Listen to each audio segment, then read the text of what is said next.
We catchin' wise crackin', we gon' face some. Shorty lacking, ain't active, leave him face up. Get back for my brother, time to pay up, time to pay up.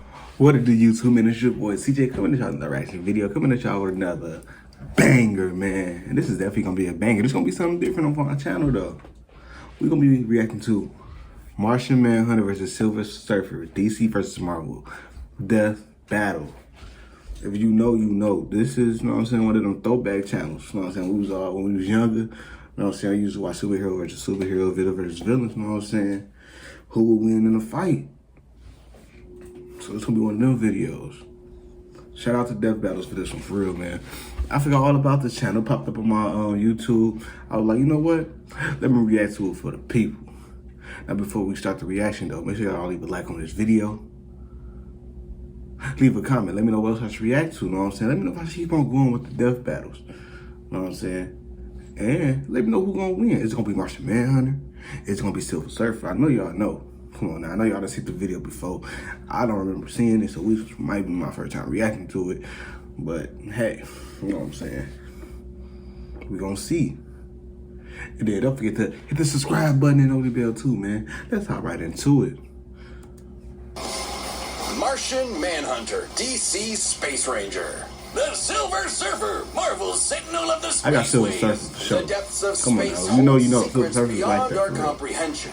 But these sage superheroes have seen more of it than any of us could ever hope to. He's Wiz and I'm Boomstick. And it's our job to analyze their weapons, armor, and skills to find out who would win a death battle. Okay, come on. Ready for it. For as long as mankind has looked upon the night sky, the stars have beckoned the brave We gonna sit to and search relax the and watch it, unknown though, and together. explore its endless wonders. Like Dr. Saul Erdell, who's kind of a doctor in the same way Dr. Pepper is a doctor. This guy's got no formal education, but that didn't stop him from messing around with some ancient tech he stumbled upon. He was desperate to live out his boyhood dreams of exploring the cosmos. So with the tech's advanced capabilities, Erdell created a machine that would bring the cosmos to him. He pointed the machine at Mars, pushed a button, and hoped for the best. And it worked! Erdell summoned a real-life Martian right before his very eyes. So remember, kids, when in doubt, just push buttons. Never fails. The mysterious and powerful alien known as John Jones, the Martian Manhunter, immediately started using his incredible powers in front of the Doctor, like mind reading and shape-shifting. Which was just the tip of Erdell's discoveries. Turns out, Martians have complete control over their bodies and can transform into practically anything, like a freaking dragon, an exact duplicate of Wonder Woman down to her central nervous system, or even a totally generic green monster that loves choco cookies. They can also shoot lasers from their eyes, fire psionic blasts, turn invisible, and phase through anything. Even Green Lantern constructs and force fields that Superman couldn't get through. On top of all that, they've got a crazy healing factor. John has regenerated back from a single limb, tiny pieces, or even a puddle of goo. This display of awe-inspiring power overwhelmed Dr. Erdell's poor human heart and caused him to die in the Martian's arms. Damn! Well, at least he accomplished his goal before he bit the red dust, right? Anyway, John used his shape-shifting abilities to hide amongst his new world by assuming the identity of a recently deceased detective named John Jones. God, what a crazy coincidence, comic book writer, you clever man. Detective John Jones lived a double life on Earth for many years, solving cases and helping as many people as he could from the shadows. But eventually, he stepped out, revealing himself to the world, and helped found the Justice League of America. And John definitely holds his own in a supergroup. He once pulled the Earth alongside Wonder Woman and Superman, who has stated that of all the beings in the known universe, he would be afraid to fight John. And he should be afraid. Superman wouldn't be the first Kryptonian John has gone toe-to-toe with. He's manhandled Ultraman, who's basically evil Superman from another universe, and Superboy Prime, who can shatter reality with his punches, and is also evil Superman from another universe. He took a blast from Asmodel, the king angel from a literal army of heaven.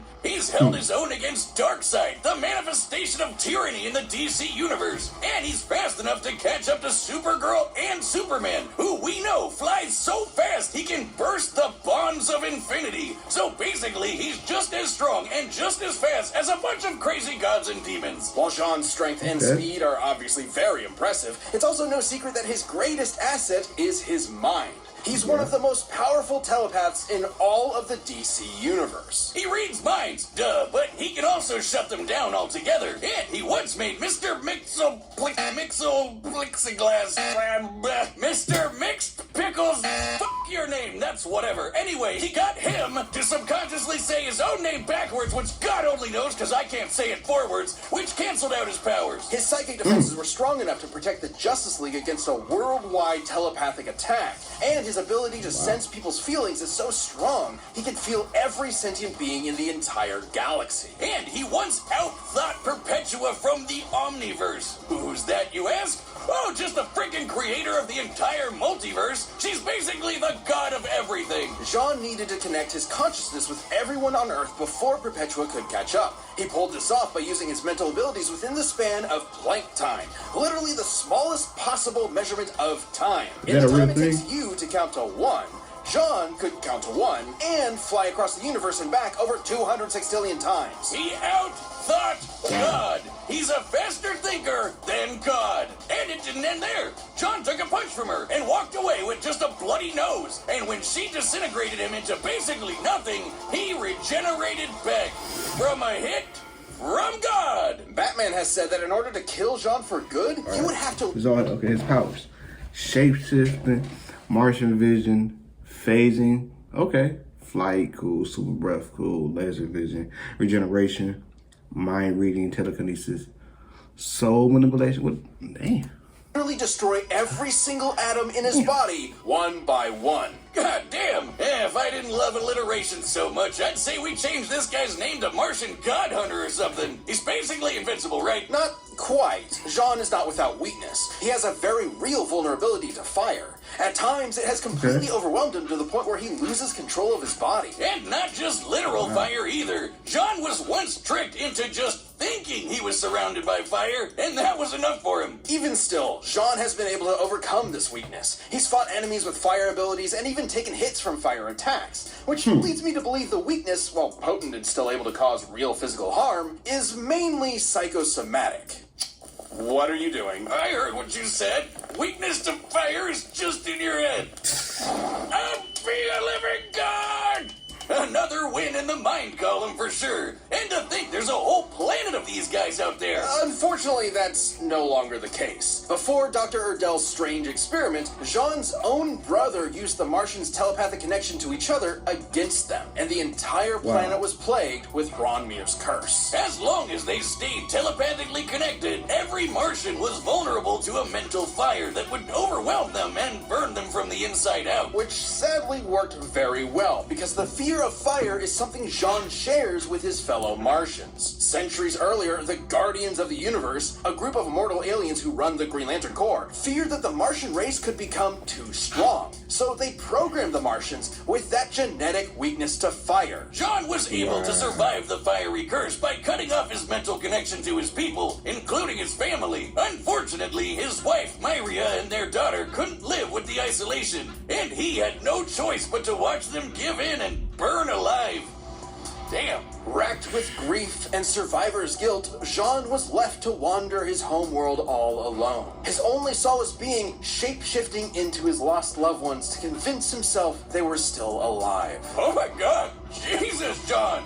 That is so sad! That pain has undoubtedly shaped who Jean is. In fact, the trauma he held onto so tightly formed a literal spiritual connection with those lost souls. A telepathic connection so strong, it kept them from finding peace in an afterlife. Let me say that again. His grief and telepathy were so strong, he prevented an entire race of people from moving on to the afterlife. It wasn't until years later that John could return to Mars and release those souls by finally letting go. And not to forget them, but to embrace his new life and his new home. A place he would defend time and time again to make sure the Earth never suffers a fate similar to Mars. To experience all of that, to truly know what it feels like to be alone in the vast universe, but continue to use your wisdom and power to help those in need, is what makes the Martian Manhunter such a noble hero. On a planet packed with other incredible heroes, John really has set himself apart. He's risen through the ashes and emerged the heart and soul of the Justice League.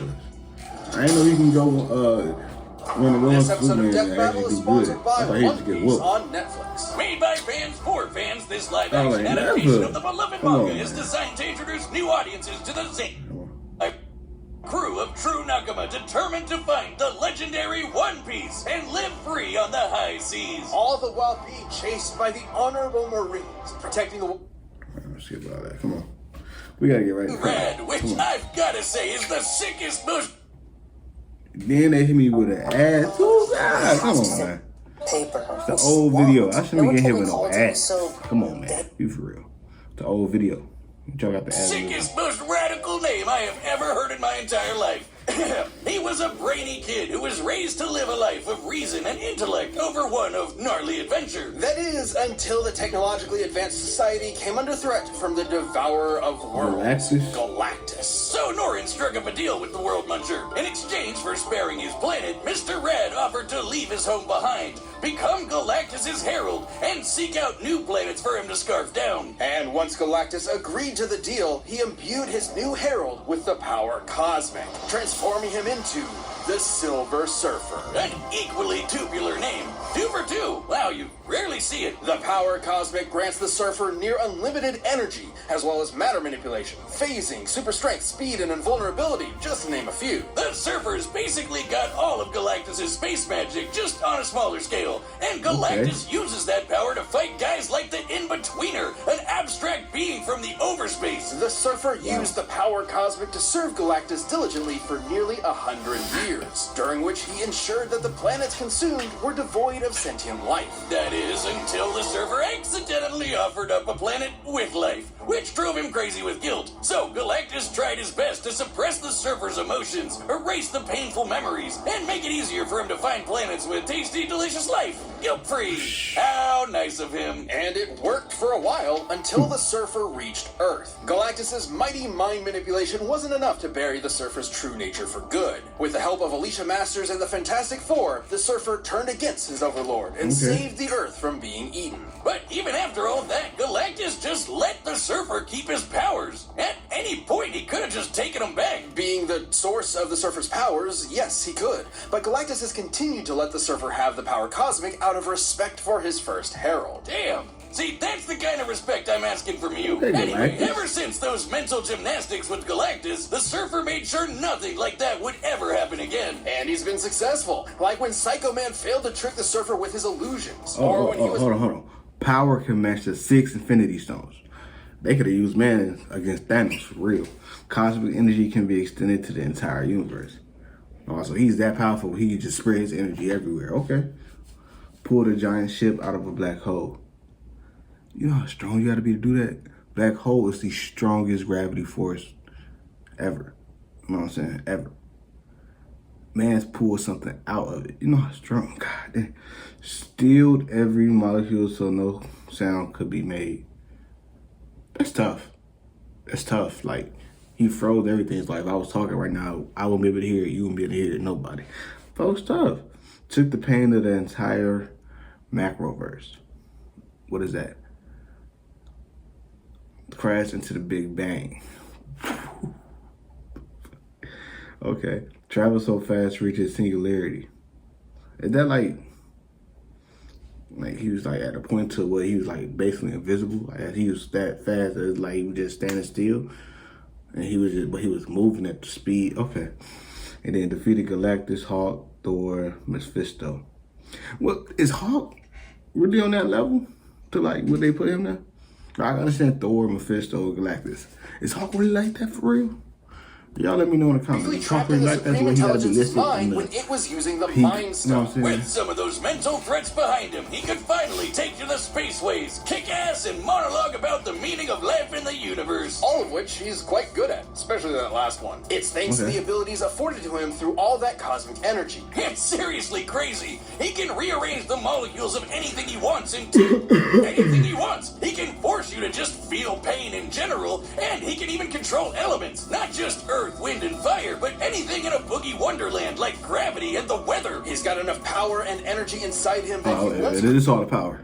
The power, cosmic, energy manipulation, matter manipulation, soul manipulation, elemental manipulation. He can possess you, telekinesis, hypnosis. He can. Okay, regeneration. That's very needed. Cosmic awareness, intangibility. He can make it like intangibility. Is that like growing and shrinking and stuff like that? Is that what that is? Then the surfboard. We even mentioned the surfboard, the actual weapon itself. Silver surfboard can be turned into a weapon, any weapon, you know what I'm saying? Sword, knife, he can actually use that against you. Oh man, can act with just a thought from the Silver Surfer, can be rebuilt by the Silver Surfer. Tough. Basically can never be destroyed and can only be created by the Silver Surfer. It's tough. An infant star to serve as a new light source. No, him versus Martian Manhunter gonna be tough. So just when he needed it, he was able to pop out a baby son? That's convenient. That's the power cosmic. But we can't forget about the sick board he shreds the stars with. This thing's basically an extension of himself. He can transform it into a sweet sword or into pure cosmic energy. And if it breaks, he can just form a new one. On his board, the surfer has traveled at incalculable speeds on multiple occasions. He can fly faster than Thor, and even once flew so fast he reached the future. Even without his board, he once broke free from energy shackles that would zap away his power within the next nanosecond. Gnarly, brah. He once outsurfed a wave of universal destruction. He had to surf out of all of existence as it was being torn apart. Now, I've seen some choice waves in my day, but if you ask me, that's one too best for watching on the beach with a brew. You're, hitting it real hard with all this surfing lingo. He's honestly not that kind of guy at all. Righteously disagree with you, dude. You are carving up my brainwaves into an E-frame swell that I just can't bail. I'm waxed, man, waxed. The Silver Surfer is a tragic figure who is always weighing his choices through every angle of morality. Like when he set out to destroy the new host of the Star Brand, an energy source that grants his wielders virtually infinite power, capable of wiping out all life on Earth. The Star Brand seems to choose a new unknowing host at random. Could be a good guy, could be the most evil person to ever exist. But despite that threat, the Surfer spared the new Star Brand once he found out she was carrying a child. He decided to bear the weight of any potential consequences on his own shoulders, instead of squashing any and all hope that the child would use that power for good. I get it. He's a righteous dude on a surfboard. Exactly. And in the surfer's case, a keen sense of morality also comes with a keen sense of his surroundings in general. He can see enemies even when they're invisible and can sense incoming threats, to the point where he can sense someone approaching even before they've left their own home. He can also absorb energy his opponents throw at him. Anything from psionic energy to a freaking star. The surfer can even do it when he's on death's door. Hey, Wiz, what do you think the doormat on death's door says? Probably like, knock 'em dead, right? What are you talking? Now, it does take a lot to get the surfer to death's door. He's taken a blast from the Infinity Stones, survived being smashed into pieces, crashed into the Big Bang, and played catch with a star. He caught it and then threw it right back at that punk Deadpool. I hope you like a big ball of gas in your face, you tool. Reed Richards, the smartest man alive, has said that the surfer is probably the most powerful being in all the galaxy. And even after years spent drifting through the galaxy, he's still built strong bonds, like with the Fantastic Four, the Defenders, and with people like Dawn Greenwood. But somehow, he always ends up alone in space, searching for answers, searching for beings that need his help, searching for something that could replace the home that he lost all those years ago. Only to be weighed down by the guilt of his servitude and the pain of his sacrifice, which was ultimately done in vain. Because it doesn't seem to matter what the surfer does. Zenla is destined for destruction. At this point, his home world has been destroyed 4 times over. Despite it all, this tragic hero still manages to take everything in stride as he surfs the stars and fights tirelessly to preserve every being's right to live. Okay. Nah, we can't. Nah. Okay. Yeah. Let me know if I should upload my 2K25 video onto YouTube. Y'all let me know for real. Y'all want to see me? I hope everybody, you know what I'm saying? By Shady Ray. I'm basically Some top giving 10% you trouble 2K, this please. season? I'm like Take that. it on with gear built to last. Shady Ray's premium polarized Ray shades are perfect for the warm weather and available at an affordable price. Shady Rays is an independent sunglasses company that offers a world-class product that's just as good. Right to it, right to it. There's a All fight. right, We here now. are set, and we've run the data through all possibilities. It's time for a death battle!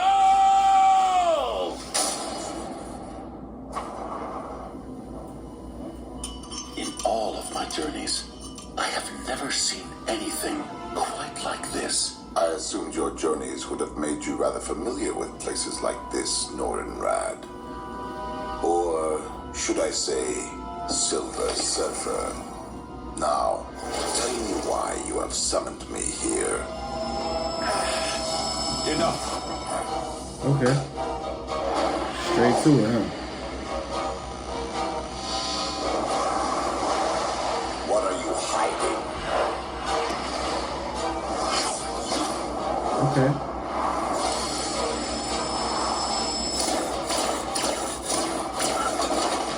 Tell me your secrets. I must end this.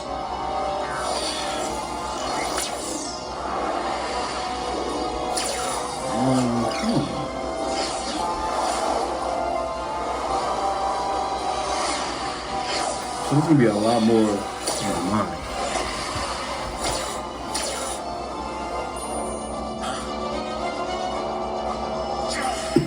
There's no use in hiding. I can feel your presence. Wow.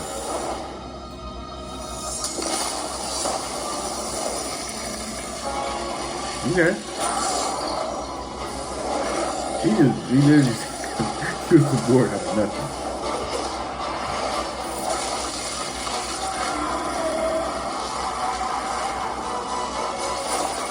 Yo.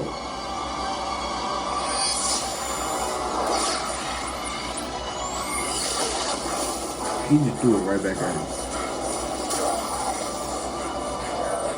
No, fire from the stars. Best Martian might. Your will is admirable, but will alone is not enough. Feel the pain.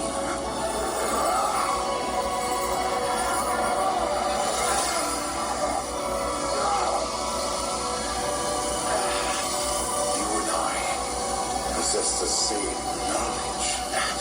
That only one of us can survive, and we know not why. I hope you can live with the uncertainty.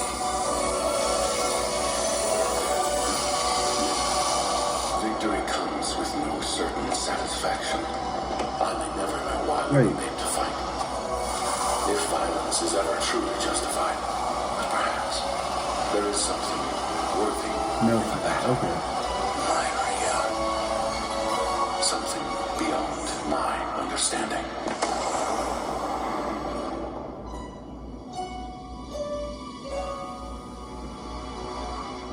I said it was until something. Where it happened is crazy. Whiz, what the hell are we doing? Why are we forcing such beautiful souls to fight to the death?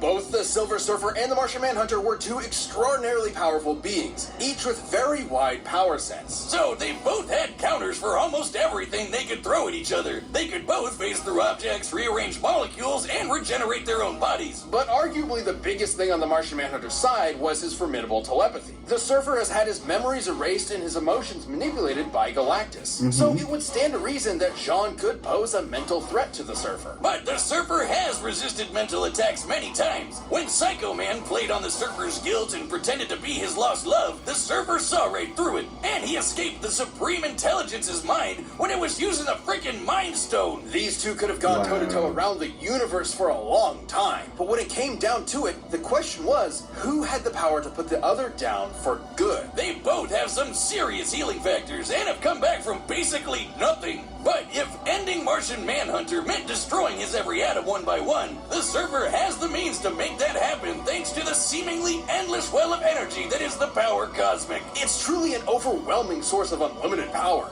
And outside of Galactus stripping the power away from him, the Surfer is never without it. It's like a battery. Even if Jean could drain all of the cosmic energy, the Surfer can just recharge it. And he's used that power to destroy planets, defeat Galactus-level threats, and can basically accomplish anything with it. While both of these philosophic heroes tend to hold back out of a respect for life, there's obviously no holding back here, and the depth of Silver Surfer's abilities gave him the win. This Martian was harsh in his mellow, so the Surfer had to wave goodbye. Bodacious Cowabunga Hey 10 Ninja Turtles. The winner is the Silver Surfer. Thanks for watching. Stay tuned. Hey man, the Silver Surfer is different.